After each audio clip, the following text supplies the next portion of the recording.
वे हमारे सारे के सारे कांग्रेस कार्यकर्ता और साथी जो हमारे परिवार के साथ सालों साल जुड़े हैं, उन सब का धन्यवाद करता हूँ। उन सब की मेहनत की वजह से हम कल के दिन कैथल को एक बार फिर से चमकाएंगे और अपनी मेहनत से कैथल को शाइनिंग स्टार बनाएंगे। किन किन मुद्दों को लेकर चुनावी मैदान में क्या क्या बातें देखते हैं कैथल? युवा खुद होते हुए और युवा साथियों के साथ बात करते हैं। रोजगार सिर्फ कैथल नहीं, हरियाणा में सबसे बड़ा मुद्दा बन गया। इतनी ज़्यादा जो बेरोजगारी है, हमें हटाने के लिए काम करना है। एक बार फिर से हम सब जानते हैं बारिश होने के बाद हमारी शहरों की सड़कों की क्या हालत हो जाती है। बिजली, पानी, सीवेज सबकी दिक्कतें आ रही है हमारे शहर में। और हमारे हल्के के बच्चे अब देश छोड़ के जा रहे हैं। इसको बदलाव लाना है और मैं चाहता हूँ कि वो कैथल बोल सके कि हमें गर्व से कैथल से।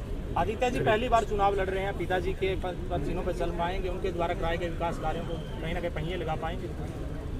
अनेकों साल से मेरे दादाजी और पिताजी ने मुझे आशीर्वाद दिया है और सिखाया है।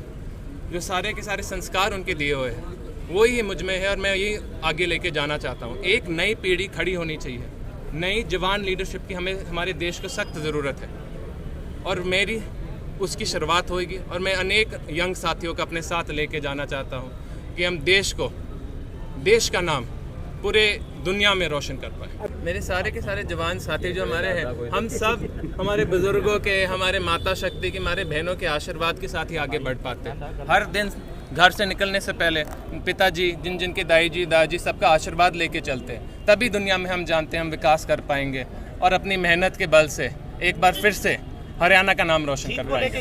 कपिस्थल की तपोभूमि तरक्की और काम के लिए बेताब है। कपिस्थल कैथल की ये धर्म और संस्कृति की भूमि अब भाजपा के क्रूर शासन, भयमुक्त भ्रष्टाचारी पार्टी बीजेपी और उसके नेताओं के जिस प्रकार का क्रूर शासन उन्होंने चलाया, अब उनसे लोग थक चुके हैं। अब इस इलाके में विकास, तरक्की की, फिर से कामों की बयार लाने की, काम और काम, केवल हमारा एजेंडा ये 3 शब्द हैं। हमें किसी की आलोचना नहीं करनी, हमें बनाना है। वो बिगाड़ेंगे, हम बनाएंगे। वो मिटाएंगे, हम संजोएंगे। वो खराब करेंगे, हम कैथल को आगे बढ़ाते जाएंगे। इसलिए कोई ये नहीं कहेगा कांग्रेस का कार्यकर्ता कि मेरी तो चाल दी को नहीं। ठीक, अब कैथल की चाल लेगी और कैथल जीतेगा, यही हमारा टारगेट।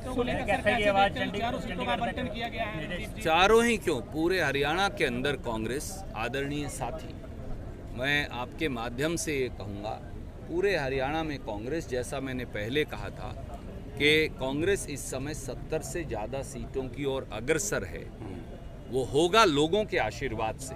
अकेला कांग्रेस नहीं ये कर सकती, क्योंकि हरियाणा बदलाव मांगता है कैथल के साथ साथ। और आप ये पाएंगे कि बीजेपी वो 10 का आंकड़ा नहीं छू सकते, क्योंकि जनता के अंदर उनके द्वारा किए गए बंटवारे, विभाजन और क्रूर शासन का इतना गुस्सा है। आप सबका सहयोग भी चाहिए। मैं हाथ जोड़कर आप सबका धन्यवाद करता हूं।